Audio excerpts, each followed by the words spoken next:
የሀበሻ ጀብዱ በአዶልፍ ፓርለሳክ ተጽፎ በተጫነ ጆብሬ መኮንን የተተረጎመ ታሪካዊ መጽሐፍ አዲስ አበባ ዩኒቨርሲቲ ፕሬስ 2002 ዓመተ ምህረት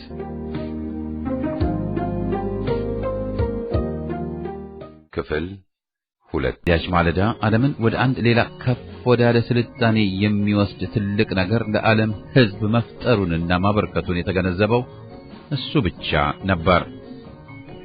ሌሎችማ በዚያች ማለዳ የሽማግሌው ስቴፈንሰንን ግኝት ወይም ፈጠራ ለማየት የተሰበሰቡት በርካታ ወሬ አዳማቂ ሰዎች የፈጠራ ስራውን የመጀመሪያ አዝጋሚ ጉዞ ሲያዩ ሳቁበት፣ ቀለዱበት፣ አላገጡበት።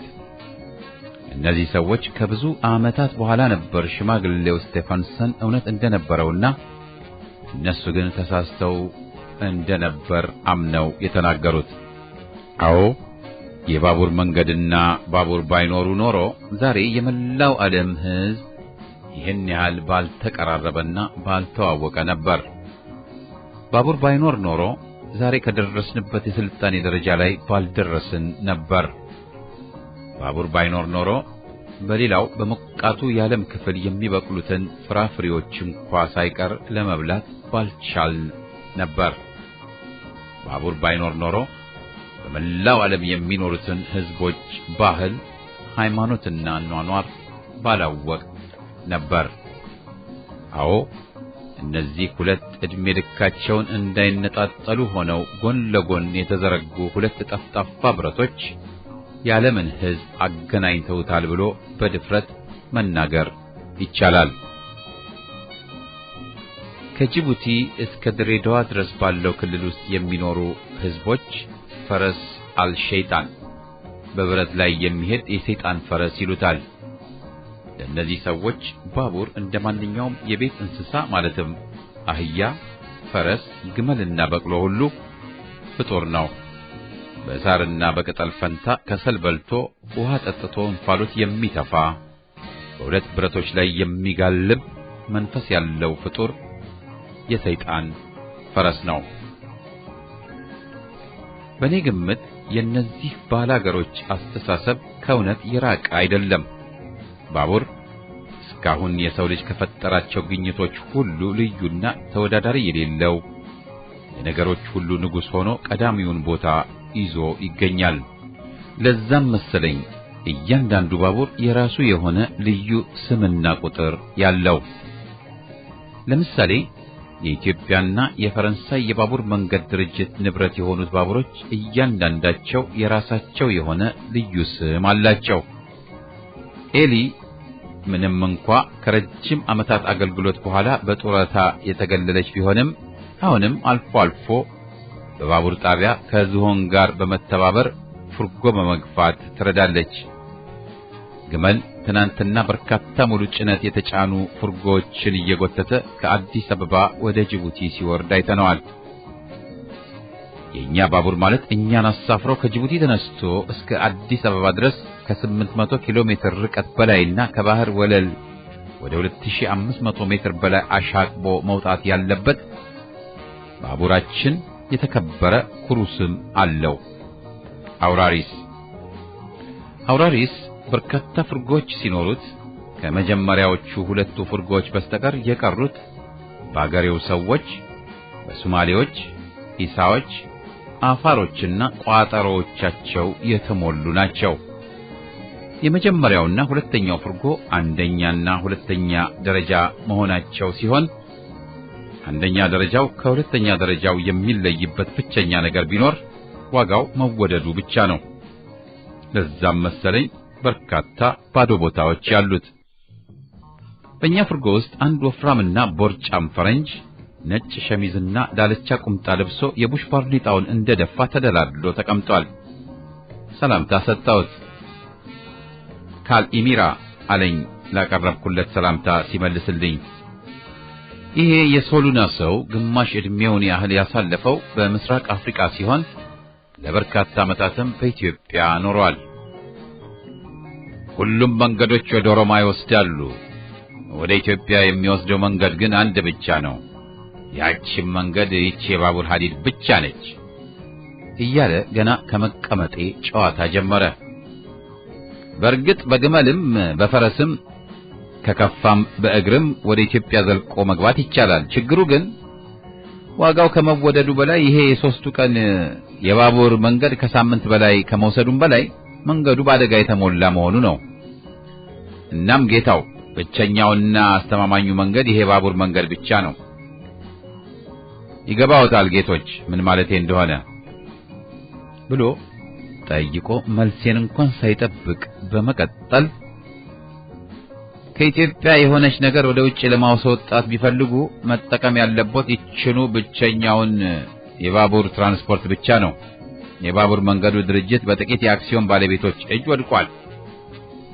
ጌቶቹ የአክሲዮን ባለቤቶች አንዲት ድንጋይ ሳይፈነቅሉ ዋጋውን እንደፈለጋቸው ከጣሪያ በላይ እያወጡ በማይሞላው የገንዘብ ከረጢታቸው ስንት ለፍተንና ጥረን ያመጣነውን ገንዘብ ያላንዳች ይሉኝታ ያጭቃሉ።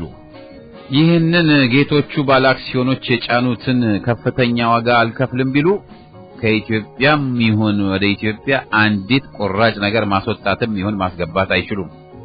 እናም ጌታው በዚህ መልኩ ፈጽሞ መነገድ የማይቻልበት ጊዜ ላይ ደርሰናል። ሌላ ስራ ደግሞ ፈረንጅ በኢትዮጵያ ፈጽሞ ማግኘት አይችልም። አዎ ጌታው የባቡሩ መንገድ ድርጅት በመንግስት እጅ ገብቶ መንግስት ተመጣጣኝ ዋጋ ወስኖ ቢቆርጥልን ምንኛ በስራችን ተግተን በተገኘን ነበር። በዚህ መልኩ ከቀጠለ ግን መክሰራችን ሳይታለም የተፈታ ነው እያለ ብሶቱን አሽጎደጎደልኝ፣ አነባልኝ። ይኸው ቀኑን ሙሉ በፈረንሳይ ሶማሌ አሸዋማ ምድር ላይ እየተጓዝን ነው። ባዶ መሬት ነው። ምንም አይነት የውሃም ይሁን የእጽዋት ዝርያ አይታይም። በጣም ይሞቃል። ብቻ እንዲሁ ሳስበው እግዚአብሔር የረሳት መሬት ሳትሆን አትቀርም። እንደ ገሃነም እሳት እየነደደች የሰው ልጆችን አንድዶ የሚፈጅ የሚመስል ሙቀት ትተፋለች። እንዲህም ሆኖ የሰው ልጆች ይኖሩበታል። በዚች እንደ ገሃነም እሳት በሚፋጅ የበረሃ መሬት ላይ ሶማሌዎች፣ ደናክሎች፣ ኢሳዎች፣ አሳይታዎችና ሌሎችም በርካታ ጎሳዎች ተበትነው ይኖሩበታል። አልፎ አልፎ በባቡሩ መስኮት አሻግሮ ላይ የሰው አነስ ያሉ በቡድን የተከፋፈሉ ሰዎች ሰብሰብ ብለው ጦራቸውን እንደያዙ ወይ ቆመው ያወራሉ አሊያም በዝግታ የሚያዘግሙ ጎሳዎችን ማየት ይቻላል። እኔም በጉዞዬ ላይ እኒህን መሰል ጎሳዎች በተደጋጋሚ አይቻለሁ። ይሄ የባቡር መንገድ ከጅቡቲ እስከ አዲስ አበባ ድረስ በሚዘረጋበት ጊዜ እነዚህ የአካባቢው ነዋሪዎች እጅጉን በጣም የሚፈሩ ጠላቶች የነበሩበት ጊዜ ሩቅ አይደለም። አንድ አሁን ስሙን የረሳሁት ሰው በወቅቱ በጻፈው ማስታወሻ እያንዳንዷ የምንዘረጋት ሐዲድ አንድ የአገሬውን ተወላጅ ሕይወት ስትጠይቅ እያንዳንዷ 1 ኪሎ ሜትር የተዘረጋች የባቡር ሐዲድ ደግሞ አንድ የፈረንጅ ሕይወት መስዋዕትነት ተከፍሎባታል በማለት ከትቧል። ምናልባት ይሄ ሰው አጋኖ ጽፎት ሊሆን ይችላል። ቢሆንም ይሄ የባቡር ሐዲድ በሚዘረጋበት ጊዜ በበረሃ በሽታ በርካታ ሰው እንዳለቀና እነዚህ የአካባቢው ነዋሪዎችም ብዙ ሰው እንደገደሉ ግን ጥርጥር የለውም። ዛሬም ቢሆን የባቡር መንገድ እስከዚህ አደጋዎች ሙሉ በሙሉ ነፃ ነው ማለት ፈጽሞ አይቻልም። የባቡር ጣቢያዎች በጣም ተራርቀው ከመሰራታቸውም በላይ የባቡሩ መንገድ ፈጽሞ አይጠበቅም። አዎ ሶማሌዎች የባቡሩን ሐዲድ ነቃቅለው ባቡሩን በግድ በማስቆም ተሳፋሪውን እየገደሉ ንብረቱን የዘረፉበት ጊዜ የሩቅ ጊዜ ትዝታ አይደለም። አሁን ባቡር ለመዝረፍ ብዙም አይዳፈሩም። ይሁን እንጂ ሐዲዱን እየነቀሉ በመውሰድ ተጓዡን አደጋ ላይ መጣላቸው ግን አልቀረም። እንዲህ አንድ ሁለቱን የሐዲድ ብረት ነቅለው በመውሰድ በጎሳው ብረት አንጣሪ መሐንዲስነት ከሳምንታት አስቸጋሪ የብረት ቆረጣና ቅጥቀጣ በኋላ እነዚህ ጎሳዎች በመቶ የሚቆጠሩ አዳዲስ ጦሮች ባለ ንብረቶች ይሆናሉ። እነዚህ አዲስ ነጥረው በተሰሩ ጦሮች አጊጠው በሌሎች ጎሳዎች ላይ የኃይል የበላይነታቸውን ለማሳየትና ለማሳመን ሲጥሩ ይታያሉ። ለዚህም መሰለኝ ባቡሮች በቀን ብቻ የሚጓዙት ሌሊቱን ካሉት የባቡር ጣቢያዎች ባንዱ ያሳልፋሉ። እናም ከጅቡቲ አዲስ አበባ የባቡር መንገድ 3 ቀን ይፈጃል። በዚህ መልኩ እየተጓዝን ከሰዓት በኋላ በደወሌ የባቡር ጣቢያ ለእረፍት ቆምን። ደወሌ የመጀመሪያዋ በኢትዮጵያ ግዛት ውስጥ ያለች የባቡር ጣቢያ ነች። በደወሌ የባቡር ጣቢያ ያ የፈረንሳይ ባቡር ጣቢያን የደንብ ልብስ ለብሶ የነበረው ሰው እጅጉን በጣም በሚያስደንቅ ፍጥነትና ቅልጥፍና ልብሶቹን ቀይሮ ኢትዮጵያዊ ሆኖ ፓስፖርት እያለ እጅግ በሚገርምና በሚጥም ፈረንሳይኛ ፓስፖርታችንን ጠይቆ ከተቀበለ በኋላ በጅቡቲ የኢትዮጵያ ቆንስል የፈረመበትን ቪዛ በጥንቃቄ አገላብጦ ከመረመረ በኋላ አመስግኖ መለሰልን። በጣም ከመሸ በኋላ ድሬዳዋ ገባን። እንግዲህ የዛሬው አዳራችን በድሬዳዋ ስለሆነ ከባቡር ጣቢያው ወጥተን ሆቴል ፍለጋ ወደ ድሬ ዘለቅን። ከ5 ዓመት በፊት ድሬዳዋ በነበርኩበት ጊዜ የተዋወቅኩት የአገሬ ልጅ አቶ ቫሴክ አሁን በድሬ የኢትዮጵያ ንግድ ባንክ ሰራተኛ ከዚያች የግሪኩ ቆሻሻ ሆቴል አዳር ገላገለን። ብቻዬን አይደለሁም። በግብጽ ፖርት ሳይድ የሚገኘው የፈረንሳይ ቆንስል ቢሮ በሄድኩ ጊዜ በአጋጣሚ ከአገሬ ልጅ ከቪሌም ብሬየር ጋር ተዋወቅኩ። ቪሌም ብሬየር ልክ እንደኔው እሱም ከፖርት ሳይድ በጅቡቲ በኩል አልፎ ወደ ኢትዮጵያ መግባት እንዲችል የይለፍ ፈቃድ ቪዛ ከፈረንሳዩ ቆንስል ይጠይቅ ነበር። ከቪሌም ብሬየር ጋር ከፖርት ሳይድ እስከ ጅቡቲ ብሎም እስከ አዲስ አበባ ድረስ መጓዝ ብቻ ሳይሆን በተንቤን ያየሁትን ፍዳ ሁሉ አብሮኝ የተካፈለ ሰው ነው። ድሬዳዋ በምሽት በጣም ትቀዘቅዛለች። የድሬን ነፋሻማና ቀዝቃዛ አየር እየሳብ በድሬዳዋ የመንገድ ላይ መብራቶች ብዙም ስለሌሉ ከጨለማው ጋር እየተጋፋን ለሽርሽር ወጣን። እንዲህ በድሬ ዋና አደባባይ ስንንሸራሸር ቪሌም ብሬየር ናዚዎች ወደ ስልጣን ከወጡባት ቀን ጀምሮ በጀርመን አገር ስላለው ሁኔታ ያጫውተን ጀመር። አዎ ናዚዎች ስልጣን ከመያዛቸው በፊት ቪሌም ብሬየር በጀርመን አገር ጥሩ ሥራ ነበረው። ናዚዎች ስልጣን ከያዙ በኋላ ግን የውጭ አገር ሰዎች በጀርመን አገር እንደልባቸው መንቀሳቀስም ሆነ መስራት አስቸጋሪ እየሆነ መጣ። ቪሌም ብሬየር የአዶልፍ ሂትለር አካሄድ ስላላማረው ስለ የወደፊት ህይወቱና እድሉ ሲያስብ ሲያወጣና ሲያወርድ በአጋጣሚ በኢትዮጵያ የነገሰው አዲስ ንጉስ አውሮፓውያንን በሙያቸው እየተቀበለ ሥራ ይሰጣል የሚል ወሬ በመስማቱ እሱም እድሉን በኢትዮጵያ ለመሞከር ከግብጽ ፖርት ሳይድ ወደ ኢትዮጵያ መግቢያ ፈቃድ ሲጠይቅ እስከ ተገናኘንባት ቀን ድረስ ያለውን ታሪኩን አጫወተን። እንዲህ ቪሌም ብሬየር ስለ ጀርመንና ሂትለር እያጫወተንና የድሬን ነፋሻማ አየር እየሳብ ስንንሸራሸር አንድ የሞተር ብስክሌት ከባድ መብራቱን አብርቶብን ካለፈ በኋላ የጉዞ መስመሩን በፍጥነት ቀይሮ ወደኛ እየበረረ የቶ ኦን አለ ሞተረኛው በቼክ ቋንቋ። እሱ ነው እንደማለት ነበር። የቶ ኦን የሚለውን በሞተሩ ድምጽ መሃል ለይቼ ዞር ስል የቼኮስሎቫኪያ ተወላጅ የሆኑት ከሁለቱ ወንድማማቾች የክሮብ ልጆች ጋር ግንባር ለግንባር ተገጣጣን። ከነዚህ ወንድማማቾች ጋር ተቃቅፈን ተሳሳርን። አዎ እነዚህ ወንድማማች የክሮብ ልጆች እነሆ በንግድ ሙያ ተሰማርተው በኢትዮጵያ ሲኖሩ ከ10 ዓመት በላይ ሆኗቸዋል። እናም እነሆ ከ5 ዓመታት ቆይታ በኋላ እንደገና በድሬዳዋ ስንገናኝ እንዳው ዝም ብሎ ተሳስሞና ሰላምታ ተለዋውጦ መለያየቱ ተገቢ አልነበረምና ምሽቱን ከነዚህ ወንድማማቾች ጋር ለማሳለፍ ያቀረቡልን ግብዣ ተቀብለን ወደ ሆቴል ቦሎላኮስ በመሄድ ምርጡን የፈረንሳይ ቪኖ እየተጎነጨን ዳግም የተገናኘንባትን ምሽት በሚገባ አከበርናት። ወንድማማቾቹ እባካችሁ ትንሽ ጊዜ በድሬዳዋ አብራችሁን ሰንብቱ፣ ቢያንስ እስከሚቀጥለው ባቡር ድረስ እያሉ ይለምኑን ጀመር። ቀጥሎም ከወንድማማቾቹ ትንሽየው ያሮስላቭ ነገ ከኛ ጋር አብረን አደን መውጣት እንችላለን ሲል ለመነኝ። ይችን ልመናውን እምቢ ማለት አልተቻለኝምና በድሬዳዋ ቢያንስ እስከሚቀጥለው ባቡር መምጫ ድረስ ለመቆየት ወሰንኩ።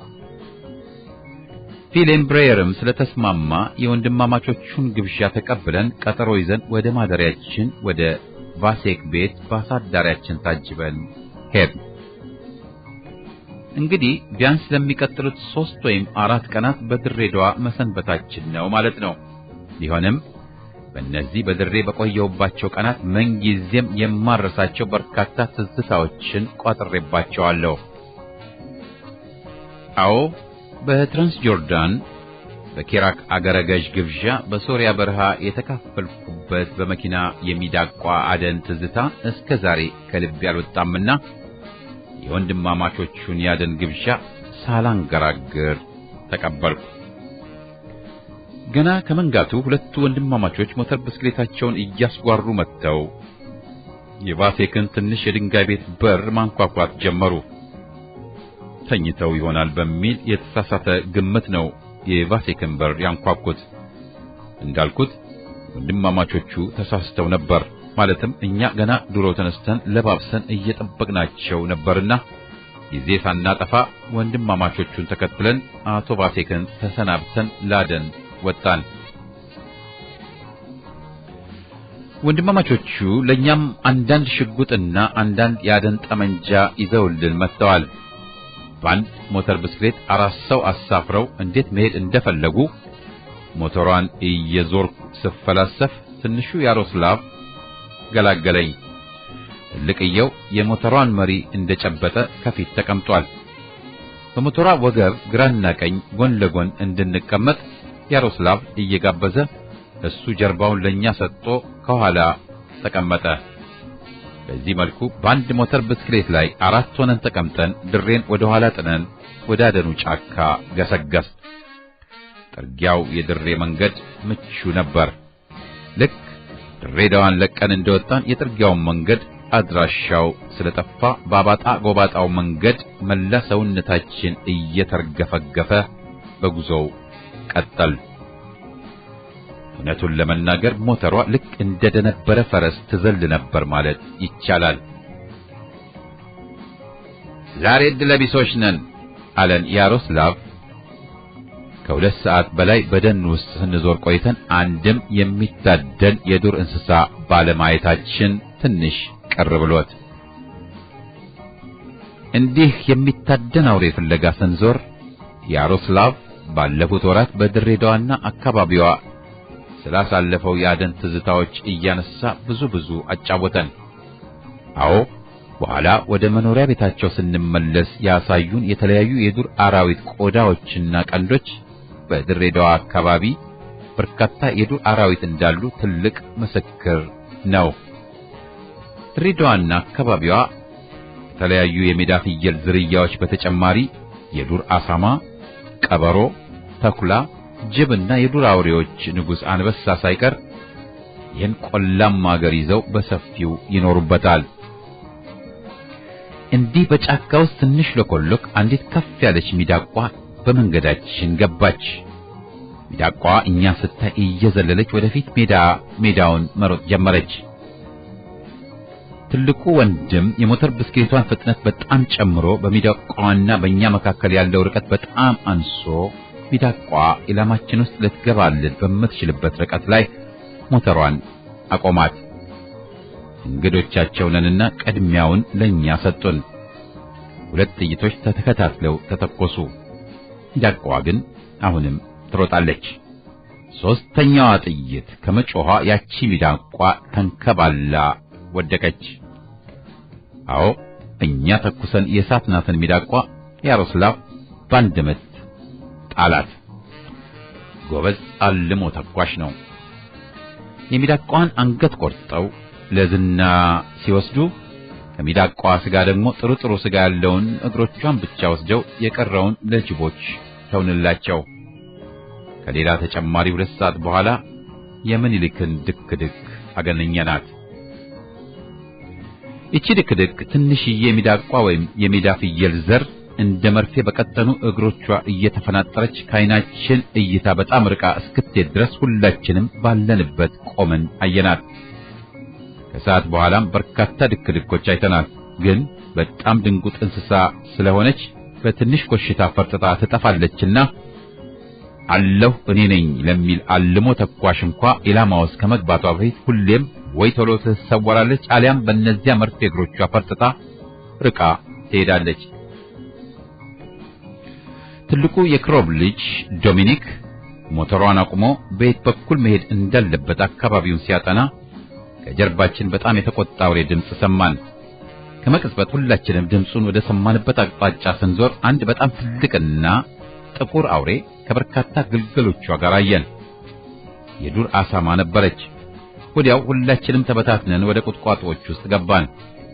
እሾሁ ጋሬጣውና ደረቁ ጭራሮ ሳይቀር ልብሶቻችንን እየገነጣጠሉ ደም በደም ቢያደርጉንም በዱር አሳማ ከመገደል አይከፋምና ሁሉንም ችለን በቁጥቋጦዎች ውስጥ ትንሽ ለኮሎክ ከወንድማማቾቹ ትንሽየው ያሮስላቭ አከታትሎ 2 ሲተኩስ አሳማዋ የጣር ድምጿን ከፍ አርጋ ማጓራት ጀመረች። ተጠንቀቁ ተጠንቀቁ ከቁጥቋጦዎች ውስጥ ውጡ እያለ ያሮስላቭ ድምጹን ከፍ አርጎ አስጠነቀቀን። የተመታችው የዱር አሳማ የዚህች ሆቴል ባለቤት ማን እንደሆነ መገመቱ ከባድ አይደለም። ለብዙ ዓመታት በኢትዮጵያ የኖረ ግሪካዊ ነው። ኢትዮጵያውያን ሆቴል ከፍቶ አልጋ ማከራየትና እንጀራ በወጥ መሸጥን እንደ ነውር ይቆጥሩታልና አብዛኛዎቹ ሆቴሎች በግሪኮችና በአርመኖች እጅ ናቸው። ይህ ዛሬ ለአዳራችን የመረጥነው የግሪኩ ሆቴል ትንሽ የምግብ አዳራሽ የምትመስል ነገር አለው። ግሪኩ መጣ። በቁጥቋጦዎች በግራሮችና በቁልቋል ፈንታ ቀጭኖቹና ረጃጅሞቹ የባህር ዛፎች አካባቢውን አድምቀውት ማየት ጀመርን። በዚህ የደጋው መሬት ላይም የደገኞቹ ጎጆዎች በባህር ዛፎች ተከበውና ደምቀው እዚህም እዚያም ፈንጠርጠር ብለው ቆመው ይታያሉ። ባሽ የባቡር ጣቢያም የተሳፈሩት አዲሶቹ ተሳፋሪዎች በመዛኙ ደገኞቹ አማራዎችና ኦሮሞዎች ናቸው። እነዚህ ደገኞች ከቆላው ሰው በነጭ ሸማቸው ብቻ ሳይሆን በመልከ ገጻቸው ለይቶ በትክክል ማወቅ ይቻላል። ቀላ ከማለታቸው በተጨማሪ መልከ መልካሞችም ናቸው። ምንም እንኳን ዋናው መለያቸው ነጩ ሸማቸው ቢሆንም ሁለመናቸው ከቆላው ሕዝብ እንደሚለዩ ማንም ሰው ቢሆን ለይቶ ያውቃቸዋል። አዎ እውነተኞቹ ጦረኞች ሀበሾች እነዚህ ናቸው። ለምን እንደሆነ ባላውቅም እነዚህ ሰዎች በምግብና በመጠጥ ሰዓት ራስ ቀላቸውን በሸማቸው ይሸፍናሉ። የአዋቂነት ፊታቸው ላይ ያ ጎፈሬያቸው ሲጨመርበት ማንም ሰው ቢሆን እነዚህ ሰዎች እውነተኞቹ 1889 ዓመተ ምህረት እምዬ ምኒልክ በባለቤታቸው በእቴጌ ጣይቱ ምኞት በአቃቂና በቀበና ወንዝ መካከል ተቆረቆረች።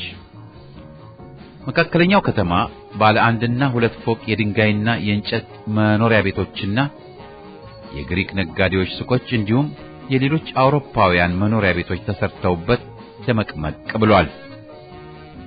ከነዚህ የቆርቆሮ ቤቶች ዙሪያ ጥንታውያኑ ክቦቹ የኢትዮጵያውያንም ጎጆዎች በረጃጅሞቹ የባህር ዛፎች ተከበውና ተውጠው ቦታቸውን ይዘዋል።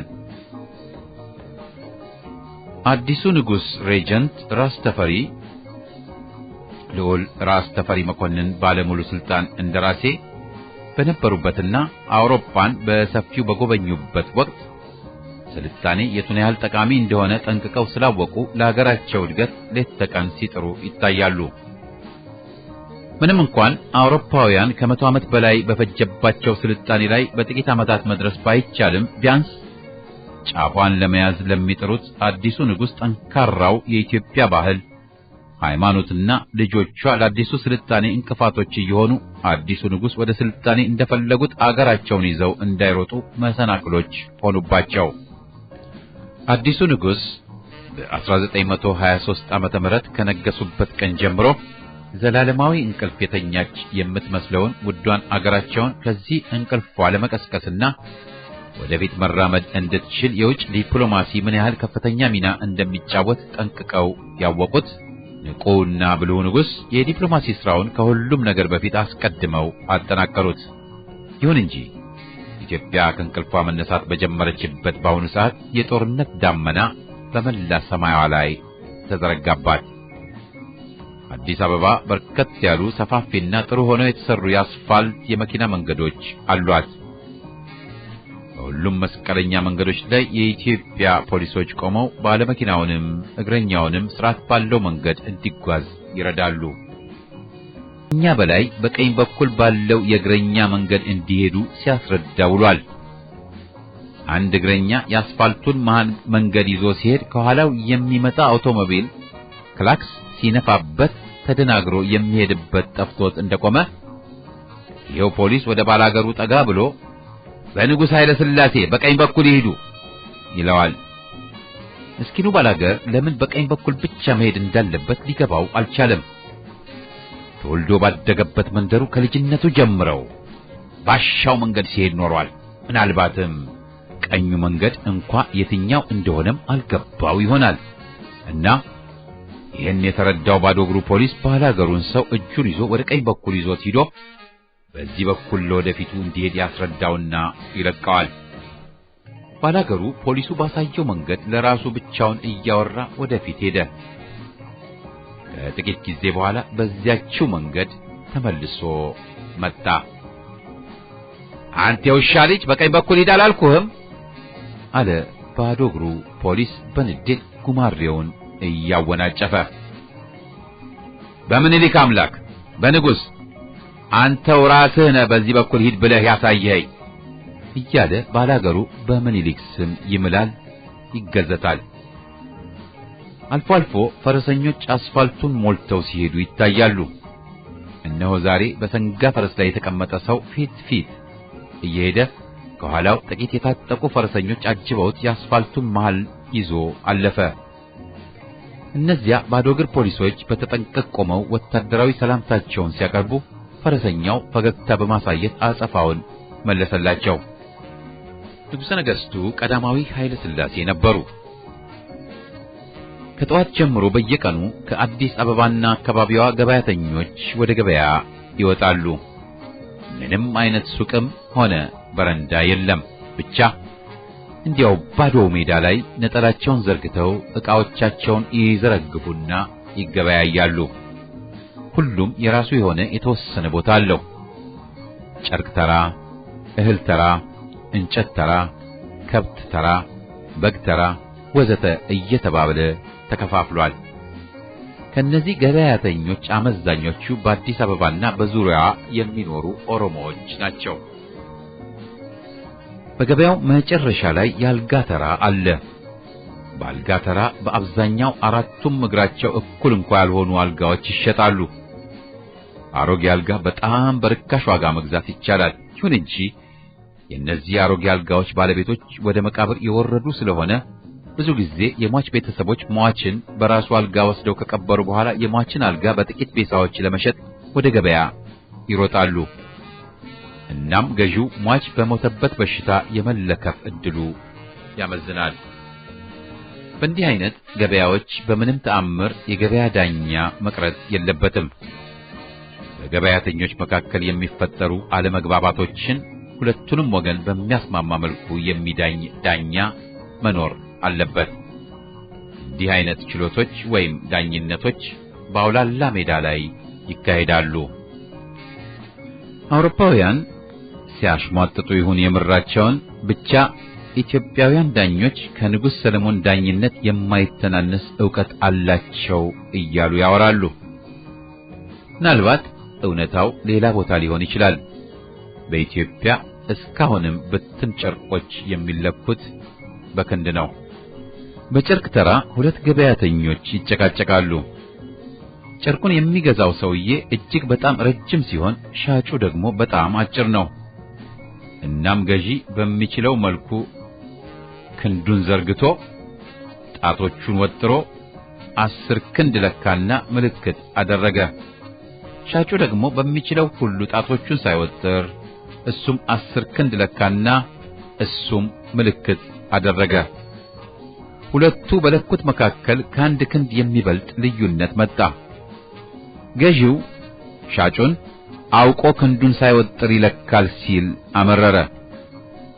ሻጩ በምኒልክ እየማለ ሐቀኛ ነጋዴ መሆኑን እግዚአብሔርን ምስክርነት ጠራ። በዚህ መሃል ብዙ ወሬኛ ገበያተኞች ከበቧቸው። በእነዚህ ወሬኞች ፊት ሁለቱም ደጋግመው ቢለኩም ልዩነቱ ተመሳሳይ ነበር። እናም መግባባት ባለመቻላቸው ያላቸው ብቸኛ አማራጭ ዳኛ ፍለጋ መሄድ ብቻ ነበርና ሸማቸውን አያይዘውና አቆላልፈው ጎን ለጎን ግራና ቀኝ እጆቻቸውን በነጠላቸው ጫፎች ሸብ አድርገው አስረው ከቋጠሩ በኋላ ወደ የገበያው ሸምጋኝ ዳኛ በብዙ ወሬኞች ታጅበው ሄዱ።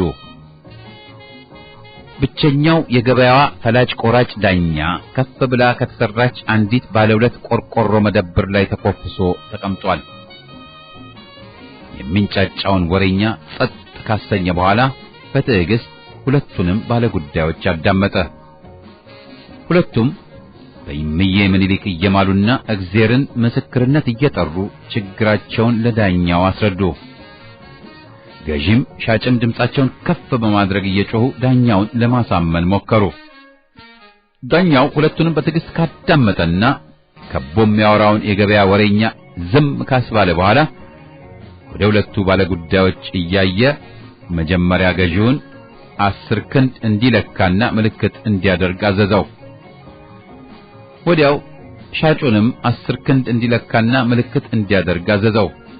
ሁለቱም ጨርቁን ለክተው ምልክት አድርገው እንደጨረሱ ዳኛው ጨርቁን ተቀብሎ መጀመሪያ ገዢው ለክቶ ምልክት ያደረገበት ቦታ ላይ በመቀስ ቆረጠው።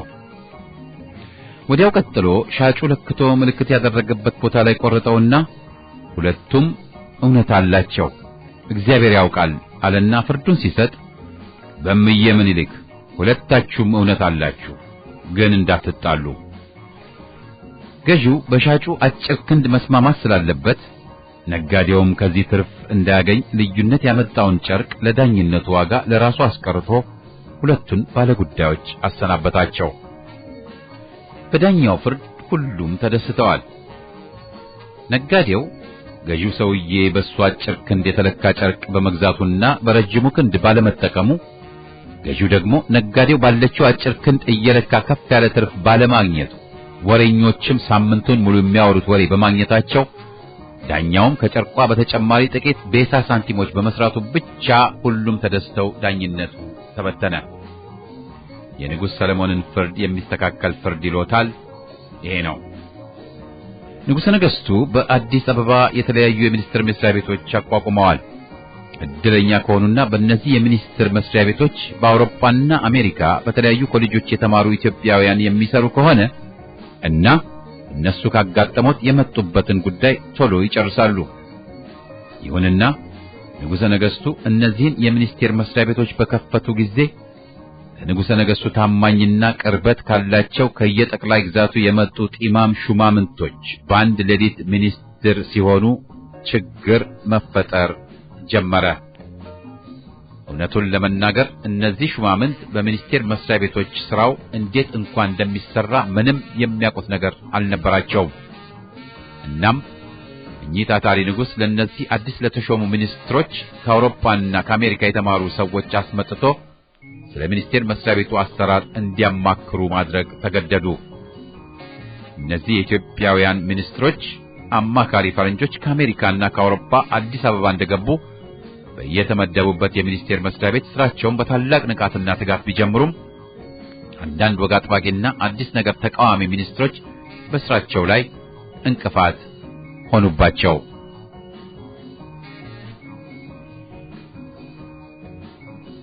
አንድ የገንዘብ ሚኒስትሩን እንዲያማክርና ገንዘብ ሚኒስቴርን በዘመናዊ መልኩ እንዲያደራጅ የተመደበ ፈረንጅ የገጠመውን ችግር ሲያወራ እንደሰማሁት የሚከተለውን ይመስላል።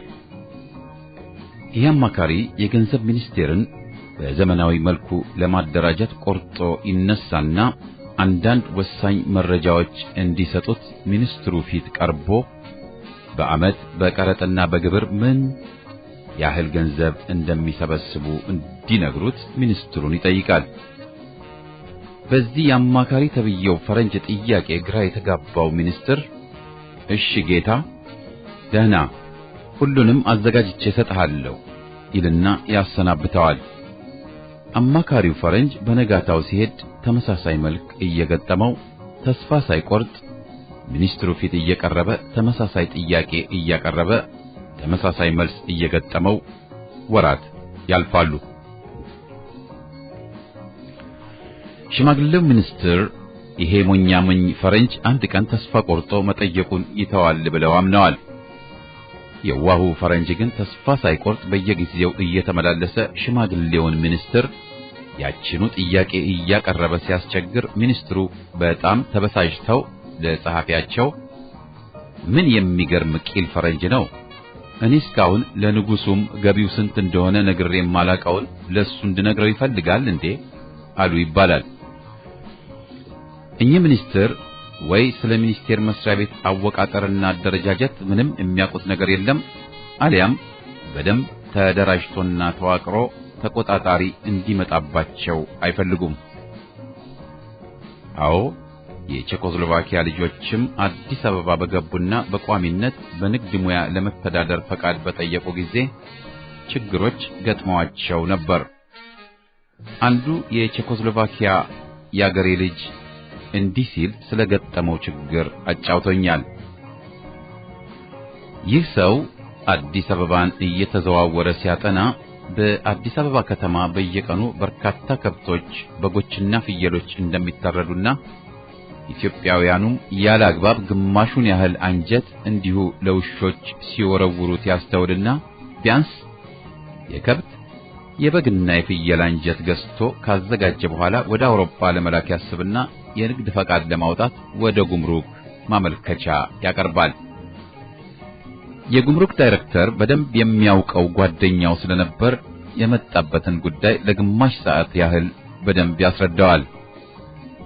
ዳይሬክተሩ በጥሞና ሲያዳምጥ ቆይቶ የከብት፣ የፍየል፣ የበግ አንጀት ምን ያደርግልሃል ሲል በመገረም ይጠይቀዋል። ምንም እንኳ በድጋሚ ለዚሁ ዳይሬክተር ለግማሽ ሰዓት ያህል አንጀት ለምን እንደምንጠቀምበት ቢያስረዳውም አላመነውም። እንዲያውም ልክ ጓደኝነቱን ለሌላ መጥፎ ነገር መጠቀሚያ ሊያደርገው እንዳሰበ አይነት ነገር ቆጥሮት ምንም ክፉ ቃል ሳይናገር ጉዳዩን መወሰን የሚችለው የንግድ ሚኒስቴር መስሪያ ቤት ነው ብሎ ወደ ንግድ ሚኒስቴር መስሪያ ቤት መርቶ አሰናበተው። ሁለተኛው ቀን ከጧት ጀምሮ በንግድ ሚኒስቴር መስሪያ ቤት በጠባቧ እንግዳ ማረፊያ ወይም መጠበቂያ ክፍል እስከ ምሳ ሰዓት ድረስ ጠብቆ በመጨረሻ አንድ የንግድ ሚኒስቴር መስሪያ ቤት ሰራተኛ ወደሱ ይመጣና ምን እንደሚፈልግ ይጠይቀዋል። ጉዳዩን ከሰማ በኋላ ወደ ዳይሬክተሩ ቢሮ ይወስደዋል። ለንግድ ሚኒስቴር መስሪያ ቤት ዳይሬክተርም ለጉምሩኩ ሰውዬ የነገረውን ደግሞ ይነግረዋል። ቀጥሎም አውሮፓውያን የተለያዩ የሥጋ ምርቶችን ባንጀት ውስጥ ሞልተው እንደሚጠቀልሉና በጭስ ካደረቁ በኋላ የሥጋዎቹ ምርቶች ለምግብነት በተለያዩ መልኮች ተዘጋጅተው እንደሚበሉ ሁሉ ጨምሮ ያስረዳዋል። ዳይሬክተሩ በጥሞና ሲያዳምጠው ቆይቶ እና ፈረንጆች አንጀት፣ ሽንፍላ ምናምን ይበላሉ ልትለኝ ነው? በጣም ይሸታል እኮ ብሎ እየሳቀ ይጠይቀዋል። ይገርማል። ይሄም ዳይሬክተር አንዱንም ቃል አላመነውም። ብቻ ሳቁን እንደማፈን ብሎ በዚህ ጉዳይ ላይ መወሰን የሚችሉት ብቸኛው የተከበሩት ሚኒስትር እንደሆኑ ብቻ ነግሮ ለሁለተኛው ቀን ቀጥሮ ያሰናብተዋል። በሁለተኛው ቀን ዋናው ዳይሬክተር ተቀብሎት ብዙም ሳያዳምጠው ለሚኒስትሩ አቅርቦ ውሳኔያቸውን በጽሑፍ በአድራሻው እንደሚያሳውቀው ነግሮ አሰናበተው። በዚያው ምሽት በየቄራው እየዞሩ አንጀት እንዲገዙለት የቀጠራቸው ላባደሮች ገና ስራው ሳይጀመር ጥለው ጠፉ። የአንጀት ንግዱን ጉዳይ አዲስ አበባ ውስጥ በተለያየ መልክ ተወራ። አንድ ምሽት ይሄው ያገሬ ልጅ ከጎረቤቱ የግሪካዊ ሰውዬ ግሮሰሪ ጎራ ብሎ ሲጠጣ ግሪካዊው የግሮሰሪ ባለቤት የአንጀቷን ወሬ ሰራተኞቹ ነገሩኝ ብሎ በአዲስ አበባ ስለሚወራው በሰፊው ሲያጫውተው ቆይቶ በመጨረሻ አንጀት እገዛለሁ የሚለው ፈረንጅ አበሾችን እያረደ ደማቸውን ወደ አውሮፓ ለመላክ የመጣ ጭራቅ ነው ብለው ነገሩኝ ብሎ ይነግረዋል። ይህ አገሬ ልጅ በዚያ ሰሞን ወደ ገበያ ሲወጣ በርካታ አይኖች እየወጉት ሰዎች መንገድ ሁሉ እየለቀቁለት ይሄዱ ነበር። ከተወሰኑ ቀናት በኋላ የንግድ ሚኒስትሩ ራሳቸው በአገሪቱ አሉ የሚባሉ ባለሙያዎችን ሰብስበው ከአንጀት ወርቅ ማውጣት ይቻል እንደሆነ መጠየቃቸውን ሁሉም ወሬ ሰማ። ከአንድ ወር በኋላ የሚልካቸውን አንጀቶች ከመላኩ በፊት እንዲያስመረምር ጥብቅ ትዕዛዝ ከተሰጠው በኋላ የንግድ ፈቃዱ ተሰጠው። እነሆ አሁን ከ5 ዓመታት በኋላ በአዲስ አበባ በእነዚህ የሚኒስቴር መስሪያ ቤቶች በመጠኑም ቢሆን ከፍተኛ ለውጦች ይታያሉ። ሚኒስትሮች አሁን እንደዚያን ጊዜው ሲበዛ በጣም ተጠራጣሪዎች አይደሉም። አዎ አዲስ አበባ ለዘመናዊው ስልጣኔ በሯን ከፍታ ወደፊት ስትሮጥ፣ የቀረው የኢትዮጵያ ክፍል አሁንም እንደ ጥንቱ በአንድ ቦታ ቆሞ እያንቀላፋ ነው።